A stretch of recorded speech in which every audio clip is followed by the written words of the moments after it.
इस वक्त की सबसे बड़ी खबर है प्रधानमंत्री मोदी का एड्रेस इजराइल की पार्लियामेंट को। अगर इसके ऑपरेटिव लाइंस की बात की जाए तो प्राइम मिनिस्टर मोदी ने न सिर्फ दोनों के अलायंसेस की बात की बल्कि एक हिस्टोरिक रिलेशनशिप की बात की और इसको बहुत ही प्रोग्रेसिव वे में आगे ले जाने की बात की। लेकिन की ऑपरेटिव अगर बात की जाए तो प्राइम मिनिस्टर ने यहां पर आतंकवाद पर एक बात कही है and there is a message, there is a message for American President Donald Trump। जब प्राइम मिनिस्टर ने कहा Gaza piece initiative is supported by India but that Gaza peace initiative by UN Security Council, ये बहुत बड़ी बात है। जब prime minister ने कहा Gaza piece initiative by UN Security Council हम उसका समर्थन करते हैं, यानी कि इसका मतलब क्या है? एम्बेसडर महेश सचदेव मेरे साथ हैं। सर, मैं इसका क्रक्स लेना चाहूंगा लेकिन हम कभी भी ब्रेक पर जा सकते हैं। मेरे सामने अगर यहां पर एक बहुत इंटरेस्टिंग एलिमेंट है तो जब डोनाल्ड ट्रंप यूएन को बाईपास करके एक पीस डायलॉग या एक पीस ग्रुप क्रिएट कर रहे हैं गाजा के लिए, तब प्राइम मिनिस्टर का यह कहना कि Gaza piece initiative by UN Security Council, India supports it. What is your take on it, sir? जी, एक रुचिकर सवाल है आपका और कहना ये होगा कि अमेरिका ने खुद ही जो अपना सीज फायर का जो प्रस्ताव किया था गाजा में, उसको इम्प्लीमेंटेशन के बाद वो संयुक्त राष्ट्र सुरक्षा परिषद में ले गए। सर, आई एम सॉरी, आपको मैं यहां पर रोकूंगा। प्राइम मिनिस्टर मोदी के दौरे की शुरुआत इस लाइन से हुई, वी आर सैफरन, और यहां पर पार्लियामेंट में उन्होंने कहा जय Hind. Now that conveys a lot, here it out. ये देखिए प्राइम मिनिस्टर को, और ये देखिए इजराइल के ऑपोजिशन लीडर खुद वहां पर, यार लैपिड वहां पर आके प्राइम मिनिस्टर को गले लगा रहे हैं। Now that is very big.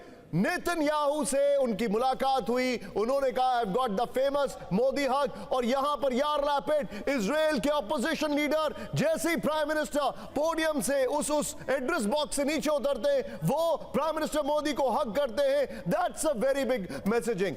अब यहां पर जो मैं देख रहा हूं sir, let's have a look at it. Mahesh sir, ये मेरे लिए बड़ा इंपॉर्टेंट जेस्चर है। नेतन्याहू अंडरस्टूड, वो और प्राइम मिनिस्टर की बॉन्डिंग अलग है, लेकिन यार लैपिड का आना, प्राइम मिनिस्टर मोदी को हक करना, जब ये खबरें आ रही थी that they might not come today, अब योर टेक सर।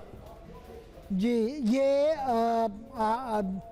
दिखाता है कि प्रधानमंत्री उभय पक्षों के जो नेता हैं उन सब के साथ संपर्क में हैं, उन सब के साथ सद्भाव रखते हैं, और क्योंकि वहाँ पर चुनाव होने वाले हैं और जिस चुनाव का प्रोपोर्शनेट रिप्रेजेंटेशन से चुनाव होते हैं और कोई नहीं कह सकता कि चुनाव के बाद किसकी विजय होगी और कौन प्रधानमंत्री बनेगा। I'm afraid मैं आपको बीच में फिर से रोक रहा हूं, please pardon me, I am sorry for this sir. लेकिन तस्वीरें देखिए now, this is the popularity of your prime minister. या आपके प्राइम मिनिस्टर, आपके प्रधानमंत्री की पॉपुलैरिटी का एक एग्जांपल है। वहां पर प्राइम मिनिस्टर मोदी के साथ जो अलग अलग पार्लियामेंटेरियंस हैं वो आके फोटो वहां पर खिंचवा रहे हैं। मेरे लिए आज सबसे इंटरेस्टिंग बात अभी तक जो रही है उसके कई पॉइंटर्स रहे, लेकिन जब प्रधानमंत्री उस डायलॉग बॉक्स से उस पोडियम से नीचे उतरे तो यार लैपिड ऑपोजिशन लीडर आके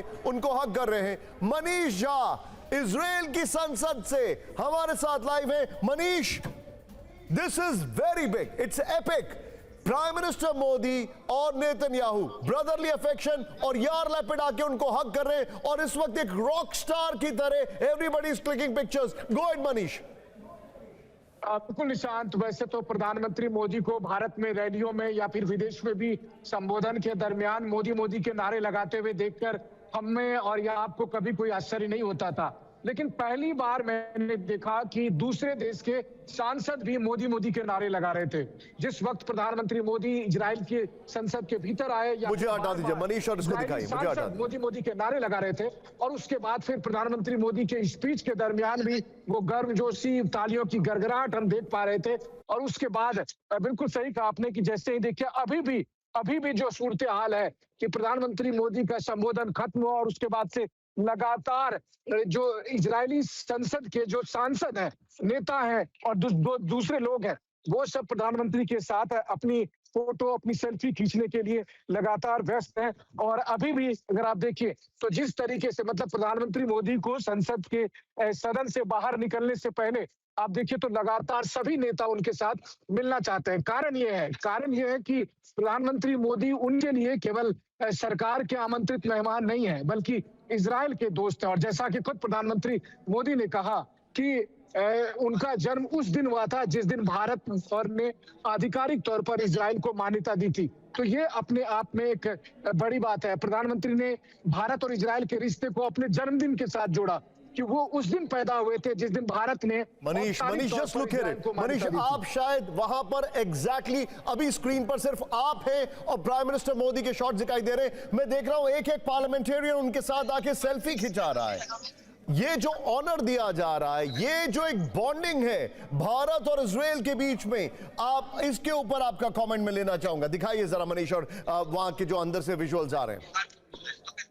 बिल्कुल निशान, देखिए मैं आपको बताऊं कि प्रधानमंत्री को बाहर निकलने में दिक्कत हो रही है। सभी सांसदों ने घेर लिया है और फिर इजरायली सभी सांसद बारी बारी से उनके साथ फोटो लेना चाहते हैं, सेल्फी लेना चाहते हैं, उनसे हाथ मिलाना चाहते हैं, उनसे बात करना चाहते हैं। और इसीलिए प्रधानमंत्री एक के बाद एक सब इजरायली सांसदों के साथ बात कर रहे हैं, उनके साथ फोटो खिंचा रहे हैं और उन्होंने सभी सांसदों ने इस तरह से घेर रखा है कि मुझे लगता है कि आप देखिए कि सदन से बाहर जाने के लिए काफी मशक्कत खुद प्रधानमंत्री को करनी पड़ रही है। तो यहाँ पर देखिए इजरायली संसद में कुल 120 सांसद होते हैं और उसमें से लगभग 100 से अधिक सांसद आज मौजूद थे और वो सभी सांसद एक के बाद एक प्रधानमंत्री मोदी के साथ हाथ मिलाने को, बात करने के लिए यहाँ पर उत्सुक दिखाई दे रहे हैं, आतुर दिखाई दे रहे हैं। और अभी तक मतलब स्पीच खत्म में कई मिनट हो चुके हैं।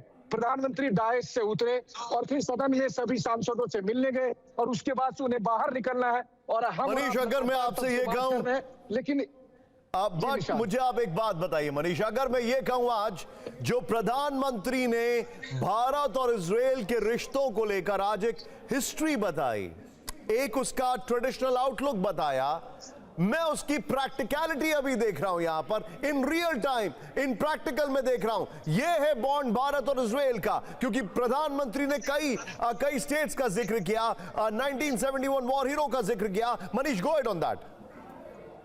बिल्कुल, देखिए प्रधानमंत्री मोदी ने यहाँ पर अपने संबोधन के दरमियान लगातार भारत और इजराइल के कनेक्शन को अलग अलग तरीके से बताया, जिसमें से एक 1971 के जो हमारे वॉर हीरो थे जनरल JFR जैकब, जो कि उस वक्त भारतीय सेना की ईस्टर्न कमांड के हीरो थे, वो दरअसल यहूदी थे और वो भारतीय सेना का उस समय नेतृत्व कर रहे थे जब पाकिस्तान के खिलाफ जंग चल रही थी। और बांग्लादेश के जंग में और पाकिस्तान को हराने में जनरल जैकब का एक बड़ा योगदान था। तो इन्होंने, प्रधानमंत्री मोदी ने यहाँ पर बताया कि देखिए हमारे यहाँ कैसे भारतीय सेना में एक यहूदी भारतीय सेना का नेतृत्व करते हुए उसने पाकिस्तान को धूल चटाई थी। उसके बाद उन्होंने हाइफा के युद्ध में भारतीय सैनिकों की वीरता की बात की। और इसके अलावा जो अलग अलग इजरायली कनेक्शन भारत के साथ है, मनीष, आप आई विश मनीष, मैं चाहूंगा कि आप when you go back to your hotel, आप ये कवरेज देखिएगा जो आप शानदार रिपोर्टिंग कर रहे हैं और जो विजुअल्स आ रहे हैं वहां पर मनीष,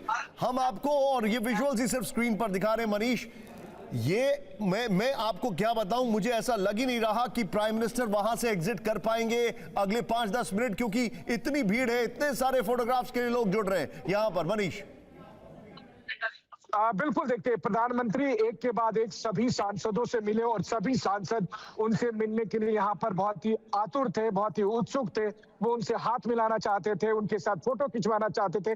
और इस तरीके से मतलब बहुत मशक्कत के बाद अभी मैं देख पा रहा हूँ कि सदन में से किसी तरीके से प्रधानमंत्री बाहर निकले हैं। तो ये उनका प्रेम, मनीष, प्रधानमंत्री अगर वो पिक्चर्स रिलीज होंगी मनीष, जो आज प्राइवेट डिनर नेतन्याहू उनके लिए होस्ट कर रहे हैं, then it will be very very good. लेकिन आप सोचिए, एक प्राइम मिनिस्टर जो सीधे पुतिन को जाके कहते हैं कि ये युद्ध का दौर नहीं है, ये बुद्ध का है, वो आज इतने क्राइसिस में जब ऑपोजिशन नेतन्याहू को विरोध कर रहा है, उसके बावजूद ऑपोजिशन आके वहां पर prime minister, opposition leader prime minister को हक कर रहे हैं।